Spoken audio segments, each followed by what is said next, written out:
ជារៀបទាំងព្រះមន្ត្រីទាំងវិជាណាចាកម្ពុជាបានសុខសប្បាយសូមឲ្យគ្រប់ក្រុមបែបទាំងអស់សូមឲ្យស្ងប់ស្ងាត់នៅក្នុងផ្ទះ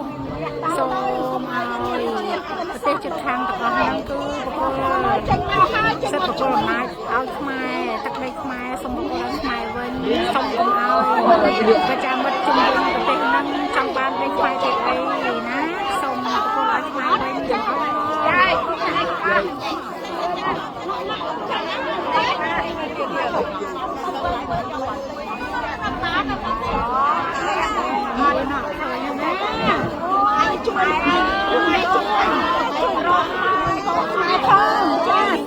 ស្វែងរកមកចាសម័យខ្មែរសម័យខ្មែរសម័យខ្មែរយកទឹកដីខ្មែរយកមកវិញ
ត្រូវឲ្យ